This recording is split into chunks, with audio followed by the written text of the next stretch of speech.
Samendra.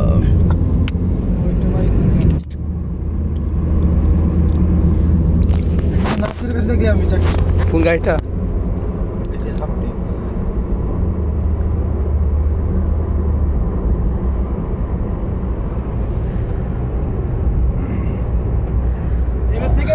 আমি তোমার ই করে দেবো, তুমি কল দাও, আমি ভালো করবো। আগের থেকে আমি এখান থেকে করে দেবো, আমি অনুষ্ঠান করে দেবো। আর তোমাকে এরকম নিজের মাথা ঘামিয়ে এত করতে হবে না, আমি ঠিক করে দেবো।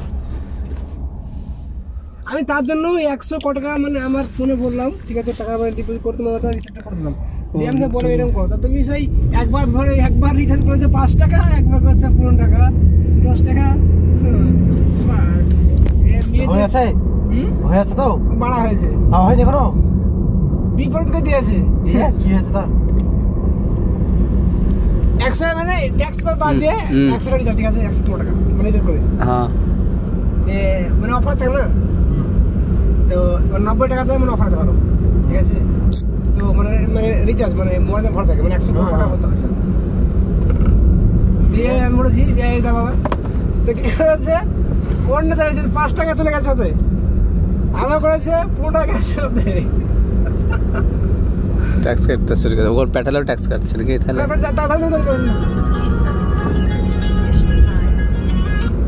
বস और 5 मिनट में आ गया मैं ऑलरेडी आ गया। आप बता मैं है ना, ओके मैं 5 मिनट, मुश्किल नहीं, आप रुको तो रुको, नहीं तो मैं लगेगा, मैं 5 मिनट रुकेगा।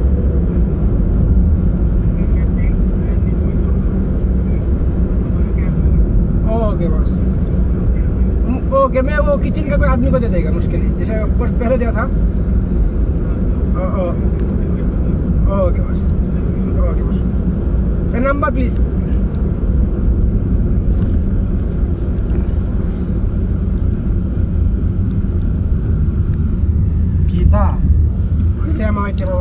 কিচেনের আইটেম রেগুলার প্রতি সপ্তাহে লিয়া যায় তো। বাবা ওই কিনে লিয়েছে, ওই দোকানটাতে কিনে যখন বিল করে দেয়, ওরা বিল পরে পে করে দেয়, অ্যাকাউন্ট থেকে নিয়ে নেয়। তো ওই কেন আসে না, ওই থেকে দাম থেকে সব আসে না। মানুষকে বুঝলে বিলে একটা আছে না, বিশাল স্বার্থপর, মানুষ নয়। বুঝতে পেরেছি, আমি চিনি কে বিল্লাল ভাই, মানুষ ছিল রাস্তা লাগে অনেক দিন ধরে আছে, চালাক আছে না। আমি খুব গোবো না, কাম হয়ে গেলে চালাক সবাই ভাই, তুমি আমি সবাই, ঠিক আছে, কিন্তু স্বার্থ তো একটা লিমিট থাকে না। হ্যাঁ, তুমি তো ওদেরকে নিয়ে বয়া বাড়া দেখেছি অনেক সময়।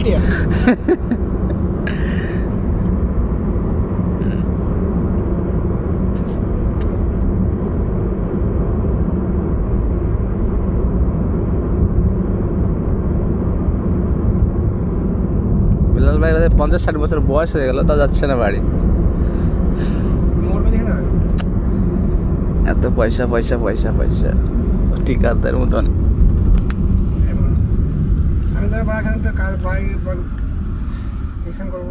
যত পয়সা কামাবে না, তত কামাতে ইচ্ছা করবে।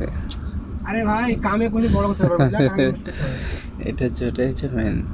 নিজে ধরো আমি মানে তুমি যতক্ষণ মানে আমরা কাজ করো, তো মানে জীবনে কোনো মানে কিছু করতে পারবে না, মানে আগে জীবনে সংসার চলবে, খাবার কাজ করবো, কিন্তু যখন তুমি নিজে কোনো একটা বিজনেস স্টার্ট করবা, ওটাই তো। আগে যাবা।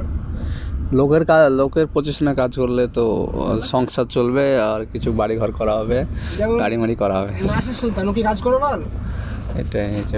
আমরা কামিয়ে দিতে চাবে এরকম একটা জিনিস। আমি তো রান করতেছি এরকম, কালকে এখানে পয়সা বাড়াচ্ছি না, আমি কালকে যাবো পয়সা বাড়াচ্ছি না, বাড়ে তার ব্যবস্থা আছে, বুঝতে পারলা? টাইম ওয়েস্ট না আছে। সাইন বাইরে তো একটা পোকা চলছিল, তুমি যাবা, তোমার পয়সা না বাড়ে আমি তো কিনতে যাবো। সাইনের কোম্পানি বাড়বে না তো না, দেখো এখান থেকে বাড়াতে তো বাড়বে, কোন কোম্পানি বাড়াবে না, তুমি বাড়াবা। আমি যদি তুমি ধরো আমার আন্ডারে কাজ করো আর সাইল থেকে টাকা বাড়াবে, বাড়া সাইন কবে ছুটি দিয়েছে নাকি? ও লাগালছে, ও আমার সাথে আমি কথা বলি না, ও বুঝে এখন বলতেছে যে আমি যাবো একদিনে ছুটি দিয়ে। ওটা আমার কোনো ফায়দা আমার কোনো বরং বুলারি দরকার কি আমার? আমিও কখন কি বললে ওই তুমি যাও না যাও তো তোমার ব্যাপার, তুমি আমাকে কামিয়ে দিচ্ছ নাকি? না আমি তোমাকে দেবো না সাজিম। সাজিম ও যদি বাড়ি যায় বেতন কত আছে এখন? 900, ঠিক আছে? তো এখন যদি টাকা বাড়ে 300 টাকা যদি বাড়ে কত হচ্ছে? 1200 হচ্ছে কি না? এখানে ধর প্রাইস এখানেও কিন্তু কি হয়ে গেছে না, এখন ওর মানে বাড়ি যাওয়ার আগে একবার যাচাই করা দরকার ছিল পেপার পেঠিয়ে যে বাড়বে কি বাড়বে না। কি মেনে জানো? মনে করছে ওর মন ভালো নয়, সেকেন্ড ওর জন্য ধৈর্য নাই, বুঝতে পারলে? ধৈর্য না, আবার চালাক আছে অনেক, বেশি চালাক ভালো নয়। চালাকের গলায় অনেক বুদ্ধি খাটায়, পয়েন্টে পয়েন্টে গিরে গিরে বুদ্ধি হওয়া। কোন ফায়দা আছে? আমি বেশি বুদ্ধিওয়ালা ছেলেদের সাথে কথা কম বলি এখন, আগে বছর শিখি। বুদ্ধি আমি খাটাই, আলী খাটাই, তুমি খাটাই, কিন্তু ও চালাকি বুদ্ধি চলে না, জায়গায় লাগাতে হবে। বন্ধুদের সাথে বুদ্ধি খাটিয়ে কি লাভ হবে? আমি কি ওর 1 টাকা নিয়েছি না, ও আমার 1 টাকা নিয়েছে, তাহলে আমাদের সাথে বুদ্ধি করে এক কথা বলে কি দরকার? এই কথা শুনে বলি আমাকে আসার পর বুঝে দিলাম কালকে পরশু তা আমি বললাম বন্ধুর সঙ্গে যদি তুমি যেমন একটা দিন চা খাই খেতে এটা ধরা যায়? ধরা যায়? আর ওটা ধরবে, ও বলবে যে আমি সেদিন খোয়ালাম তুমি খোয়াও, এরকম কথা হলো বড়। হ্যাঁ আসে না জুবেলু, মনে রাখবে, মনে রাখে। আবার তোমার ধরো আমি ওর কাছে নাই বলতে না পারে, সাবু কোনোদিন যদি দামাম যাই রাখে চলো আলি ফিরে আসি, চলো ঘুরে আসি, এরকম টাইমে আমি ফ্রি থাকি, তখন রাতে কাল ডিউটি যে ফ্রি থাকি, এই টাইমে আমি আসি যে সাবু এই টাইমেই এই দিনেই আমাকে দামাম গেছিলাম আমরা হসপিটাল, সে একটা কি আনতে দিয়ে হিংসা করবে, তারপর বিরাট ব্যাপার তোমাদের ভাই ডেকে নিয়ে চলে এসেছে, কেমন রাগ উঠবে। আমি একটা কথা বললাম দিয়ে